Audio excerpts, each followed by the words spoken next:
Well, this was not the friendly start to a Hermitcraft episode I was expecting. I just logged into the server and almost died. I logged in right here and there was slime blocks all in this area here. I was suffocating, couldn't really understand why. I'm pretty slow to react, as you guys know. I was almost killed by this. Wow. Okay, looks like lots has happened here. Dear Mumbo, I have slime and you have, bam, iron. Here is a gift from me to you. Partners is Scout 85. I mean, I do quite like slime blocks, and I had every intention of buying some today. So I'm quite glad that he's offered up some kind of partnership. He is online right now, so I feel like I should try and negotiate at least, just to see what he says. Green's face is looking a little bit worse for wear now. My base is just being absolutely ravaged by everyone. Anyway, plans-wise for today's Hermitcraft episode, we're actually going to be working in this space once again. I've kind of concluded that this area here is going to be my dedicated villager zone. Okay, so this is where all villager-related things are going to be happening. Everything to do with villagers is going to be here. So we've got a villager breeder. Obviously, we've got our iron farm set up, which is now producing tons upon tons of iron, which is fantastic. But one very important thing that we can do with villagers is, of course, trading. So we're going to have a massive trading section here too. Now, what design are we going to be using for this? Well, we're going to be making use of this design by Cortez Areno. Now, the reason that I like this design is because it doesn't make use of any minecart rails or pistons pushing the villagers into place that always seems to be a little bit temperamental. Instead, it just makes use of the villagers' brains, essentially. So we place down a workstation, a villager will link up to that workstation and wander over to that workstation, and then we just lock the villager into position. So essentially the villagers are sorting themselves into their own trading booths. I mean, it's perfect. And of course, a link to it will be down in the description. However, we are going to be making some modifications to it. I really want to be able to add a zombie into the mix. So hopefully, by doing something like this, we should be able to pull that off. Why are you so frustrated? Why do you kill my villagers when I don't want you to? But when I want you to kill my villagers, you refuse? It's infuriating. After an hour or two of testing, I feel like I've finally sussed out the way that zombies actually see villagers and things. So I'm making use of sticky pistons with slabs on top to really drop that villager nice and low. And as you can see, it seems to be working quite nicely. So that villager is just being converted. We can then pop him back up, give him the weakness potion, then the golden apple, and get really nice and cheap trades. Okay, I need to do a tiny bit more testing, but I feel like this is the design that we're going to use. Yep, feeling pretty satisfied with that. Let's pop onto the Hermitcraft server. We have so much iron. I've just crafted up all of the iron ingots that are in the chest down there. This is bonkers. I probably have more iron than I have anything else. Anyway, this build is going to require a decent quantity of wood for all of the pistons and a lot of the redstone components and things. So I'm back deforesting the jungle. And now I would say I've got about 50% of the resources required to actually construct this thing. And we also have a full space now all cleared out and all of the lakes removed as well, because that's pretty important. Okay, let's start some actual construction here. So progress is coming together quite nicely. So I've got all of the pistons in place down at the bottom. I've started building up this design. Now, nothing in this area has to be particularly beautiful. I mean, look at this thing. This is it's horrendous. There's still dirt pillars in it. I actually do need to fix this up so it looks a little bit better. But still, I didn't want it to be awful looking, so I've kind of stuck to a stone brick cobblestone theme going throughout it, and we're going to mix in glass blocks and things like that. I think it's safe to say that the build is coming along well.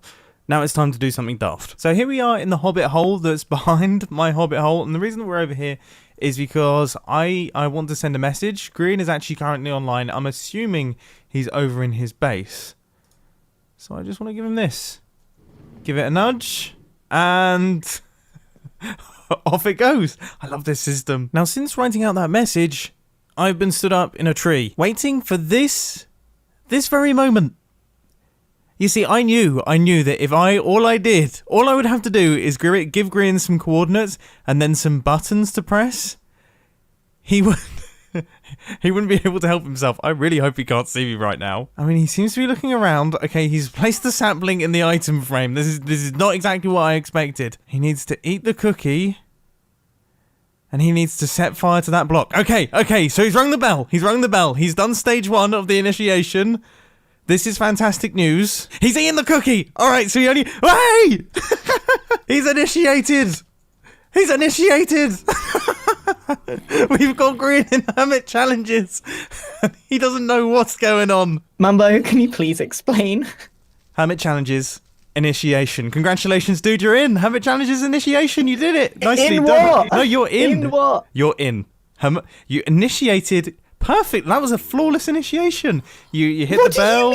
You set fire to the thing really nicely. You did it in a slightly different order. You've eaten both cookies. What the? Yeah, I had some issues. You're super initiated. Dude, you put some coordinates down. Yep. I went here. Yep. And you had some cookies. Like, did you seriously expect me not to eat the cookies? Well, no, that was the point. I mean, I kind of thought if I just gave you some coordinates, you would make your way there. I then knew that if I put some buttons on things, including some cookies in the mix, Hermit Challenges initiation. You're in. So I win? So I won the challenge. I won the Hermit Challenge. No, not at all. In fact, the challenges have just begun, my friend. And because you ate both cookies, you're now in for life. There's definitely no leaving. Most people kind of have a slight leaving cause, but you have twice as much sacred biscuit inside you. I'm so confused. This wasn't the challenge. No, of course not, dude. Of course not. You see these 3 pieces of paper right here? What you need to do is you need to write out 3 challenges for me, right? I'm going to write out 3 challenges for you, and then we do the old switcheroo. I chuck mine into that dropper, you chuck yours into this dropper, we hit the buttons, and Hermit Challenges. Say it with Okay, me. what kind Hermit Challenges? Good. What kind of anything? Anything. What kind of anything? Exactly. What kind of Hermit Challenges. Let's do it. Okay, so you put your 3 in? Yeah. Are you ready for your first challenge of Hermit Challenges? Yeah, okay. Okay. 3, 2, 1. Boom. I don't even want to look. Get good, lol. Hang on a minute. Get good, lol. Okay, that was the first. Listen, that was the first one I did because I had no idea what I was supposed to be doing. I take it back. When I said that there's no such thing as a bad challenge in Hermit Challenges, this is what on earth is this? Well, you gotta get good. All right, what challenge did you get? What you're feeling right now with Get Good is how I felt when you made me come here. Right, okay. That makes sense. All right, what challenge did you get? I'm curious. Okay. Steal front doors for entire season. Steal front doors, like everyone's house door. Yeah. Everyone's front door, yeah.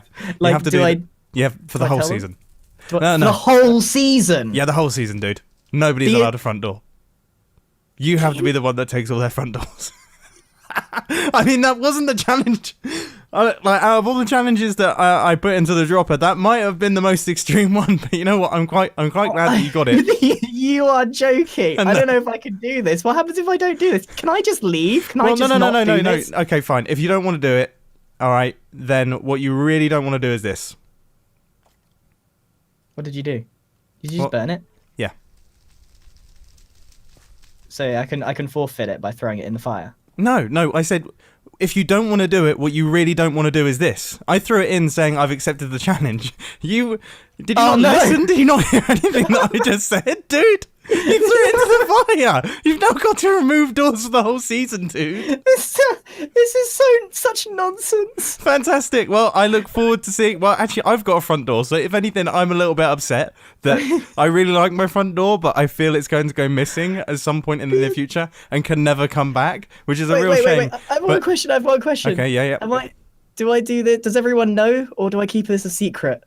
I mean, that's entirely up to you, but I think if they know that you're the one that's stealing all their front doors, no one's going to like you. So I personally would keep this between you and me. Well, fantastic. Hermit Challenges now has another member. That was brilliant. But we still have plenty of work left to do on our villager training hall. So I've made a bunch of progress, and I've managed to build up this section right here. And I have to say, now that all of the blocks are in place, it looks really, really cool. Like the combination of the iron with the trapdoors and things like that, I actually think looks really, really nice. And if we flick this lever here, you can see that is our drop down. So that right there is going to open this up, allowing a zombie to actually attack our villager. And then this lever up at the top here is going to lock our villager in place. So when that piston comes down, that villager can no longer get out of this cell. He is now locked into the trading cell, and obviously with a lectern or some form of trading block above this redstone torch right there, that villager is now going to be there. So that's the only block that villager can stand on. Cool. Now it is time for the other half. Obviously, this is just half of it. One half of the villager trading hall completed. Next half left to go. And then we need to actually find out if it works. It's probably smart for me to do that before I build the other half, but I'm not smart. And to be fair, now that I've found my rhythm in building it, this has taken probably around about 20% of the time that it took me to build that side. You see, that's kind of how it goes in Minecraft. The first time you build something, it takes days. Seriously. Like, the number of times I had to rebuild sections of this fairly simple design is ridiculous, but I've just gone straight through and I've managed to construct this thing first time successfully. And once again, I kind of can't get over how cool these things look. They look really, really cool. Now I'm thinking in the central section here, we go for just slabs. So this area A is going to be spawn proof because we need to make sure that we protect all of our villagers from zombies. But B, it's just kind of slightly inset from that area there, which really just aids that sloping look. I know I'm starting to sound like a builder, I'm really not, but this is the end result and I think it looks pretty cool. So this is actually the full area all done. Hopefully it's all mob proof. I've walked around, I've checked out the light levels and it seems to be fine. So this is what we've got. This is our little villager trading hall in the center here, and eventually, trust me, all of this area is actually going to end up looking good. But you know, it's the start of the season. We can't be making beautiful things and functional things at once. Having just said that, I then felt really bad that all of this place is so ugly. So I'm trying my best to do some cleaning up here and just making it look a tiny bit nicer, maybe a little bit. Who knows? I do actually have really big plans for this place though, so just wait and see. I'm sorry horse, but there's no cows left. I've killed all the cows.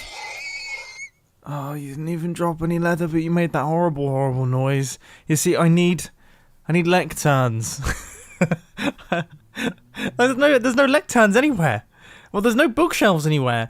So I need to get the leather to make bookshelves, and that involves killing horses. I'm hoping that if I get this lectern here, I can then get a villager that will sell me bookshelves, so then I don't have to keep killing horses and everything like that on the server, because, you know, we're starting to run out. So I just caught my first villager in via boat. Everything went well, transported him correctly, and then I realised there is a slight issue with the design, but I'm a moron. I'm such a total moron. That was the thing that I worked out. Okay, let's see if we can coax him back in. Oh, goodness me. Oh, Brill. Well, what I was going to say was, the problem that I ran into is that I can't change the guy's trades, because as soon as I remove the lectern or do anything like that, obviously it opens up space for the villager to walk out, which is, yeah, that's a bit of an issue, but I thought of this idea where I can close off the trapdoors and he can't go anywhere.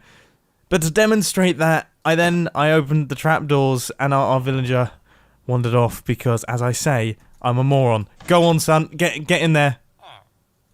Just give me another chance. One more chance. Yes! I managed to push him in. Okay. Anyway, let's talk trading tactics here. What I'm thinking is that I get a few decent trades in with a lot of these villagers here, and then we can get ourselves set up with a decent stash of emeralds. Not many, okay, but I need to unlock the melon and pumpkin trades with these guys, and then I can start making use of the drops from my melon and pumpkin farm in my base. But for the time being, these guys seem to really like potatoes, and I'm more than happy to deliver them potatoes because they're the ones that got me said potatoes. So to me, that sounds like quite a good trade. Right, let's get this guy sorted. Man, getting emeralds is plain sailing. Look at that, I've got 24 already. And I've just unlocked the pumpkin trade, which means that I'm now quids in. We might actually be able to make a decent number of emeralds from all of these. Oh, yes. Oh, yes, we're getting the melon trades in as well. This is starting to be a bit of a party. And our iron farm has been rocking and rolling for the entire time that we've been working here. So I now have 4 more double chests, which is pretty ridiculous. Can anyone explain to me what's different about trading in Minecraft 1.15? It seems like the more I trade certain trades, the more expensive they get. Has that always been the case? I feel like that hasn't always been the case. Regardless of slight inflations, I am still pretty happy with what we managed to achieve after about an hour's worth of trading. I managed to get around about 4 stacks of emeralds, and most importantly, I managed to get a Depth Strider 3 villager, which means that you're not going to hear me complaining about this anymore. It is so slow moving in water without Depth Strider. I can't take it anymore. I am very curious as to what Scar is up to right now. What is he doing? Is he AFK? I'm not quite understanding, but seeing him has reminded me I really should build up his Kaguma. He's paid for his Kaguma. He gave me those crystals which have done Sweet Fanny Adams, but I suppose I do need to sort him out with the thing that he's bought. Ah, that feels absolutely wonderful. That feels absolutely wonderful, just knowing I have those on my feet now. So this is the reason why I struggled so much to get a parrot. Green has been going around and just massacring pretty much every parrot in the jungle, and that's how we ended up with the Charrot. Scar has got an obscene number of pandas just roaming around his bamboo forest here. This is... There are loads. In fact, there's loads in a little crevice over here as well. I'm sure he has something interesting planned for them. Now, this Kaguma is going to be slightly different from the one that I've got in my base. I was kind of looking at the space that we have in the bottom of Scar's snail here, and I thought doing like a vertical Kaguma probably wouldn't work too well. Or I guess, would that be a horizontal? Which one would be vertical and which one would be horizontal? Yeah, this one's definitely the horizontal one. Yeah, so a vertical one wouldn't really work too well. So instead, I'm going for a horizontal one where he can have all of his good items stored away in the floor, kind of like a mini bunker underneath the ground. Wait, hold up a second. You can place redstone components on trapdoors and then open the trapdoors? That seems totally broken to me. Okay, so you can only do it with things like No way. Surely not. This can't be a thing. It can't. Yeah, I was gonna say, there's no way that's sticking around. I got really excited then, and then, of course, the inevitable disappointment followed. I gotta say, I'm actually really proud of how I've managed to integrate this Kaguma into Scar's build. So as you can see, all of the redstone kind of fits in that area right there, and then here is the actual vault itself. I've got the secret key inside the dropper right now, and that will open up, giving Scar access to his chests. So he's got 3 chests to choose from, which means that his Kaguma is technically better than my Kaguma at this point in time. It's like a slight upgrade, and it looks really cool. It does actually look really quite nice. I'm such a fan of using the trapdoors for the floor, by the way. That's such a cool idea. Anyway, now that Kaguma Enterprises has completed its first... Well, I've got to be wary of that. What on earth? Scar? Anyway, as I was saying, now that Kaguma Enterprises has done its first client job, which I believe was a massive success, hopefully there's many more of those in the future that don't pay in magical crystals. As much as I appreciate them, they don't really do anything. Cheers, Scar, but yeah, maybe diamonds next time. If you need another Kaguma, yeah, please let me know. But on the topic of paying for things, we actually need to pay someone back. Exuma came over the other day, or at least we met up the other day, and he gave me 4 stacks of honey blocks. And I need to give him some iron blocks in return. And I did say that I would do that in an interesting fashion. Let's have a think. What could we possibly do here? Now, I don't think I'm going to build any crazy slime block and honey block redstone contraption or anything like that to deliver the iron blocks. That might be a tiny bit far-fetched, but I do have a creative way of delivering them in. I have just traveled many thousands of blocks in the complete wrong direction, looking for Exuma Void's base. I really want to get myself an Elytra. I need to get myself an Elytra. Green has challenged me to get good, and I would say having an Elytra is part of getting good. And an Elytra would definitely come in handy here, because I'm just realizing there is definitely some danger to building things high up. I'm so used to being able to just kind of parachute my way out if I fall off of things. No, if this is definitely the end of me if I drop from here. And I have got such a long way to travel. If it does go wrong, some of these jumps are super precarious as well. I panicked so much that I almost fell off my chair. Anyway, if you're wondering what I'm building here, it is a care package. I'm building up an iron care package that is flying into Exuma Void's base. And hopefully I can get out of here before the phantoms start coming for me, because that would definitely be an issue. No! I forgot to fill in the middle block! Oh, I'm so So terribly useless. It does look quite good though. Here we go again then. Up we pop. This is definitely where I'm going to die. Right, well, there we go. After popping up and then popping back down, we now have the care package fully installed. 7 stacks of iron blocks for Exumavoid, which I would say he's got a pretty decent deal there. And would you believe that's probably taken me about 2 hours in total, including the time taken to actually locate Exuma's base. Ridiculous. Honestly, the amount of time that you don't see in these Hermitcraft episodes is staggering. In fact, I had a bit of an oh goodness me. I had a bit of an existential crisis this morning when I realized that my entire working week results in probably around about 50 minutes, maybe an hour's worth of content, if I'm lucky. I mean, how ridiculous is that? I work silly hours throughout the week and it results in just under an hour.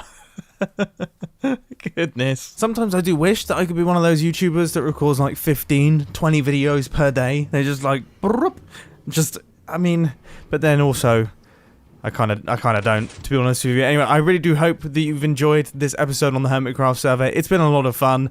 Hermitcraft Season 7 has been a blast so far, and I look forward to the future on it. See you in the next one. And just so you know, in regards to that previous clip, that's not me calling out any YouTubers there. As I said, I'm quite envious at how efficient some people can be, but I do love the way that a lot of the Hermits record videos, in that we sink so much time into each individual episode that I feel like the viewer gets a lot for the time spent watching. You know what I mean? I'm sure you know what I mean.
One.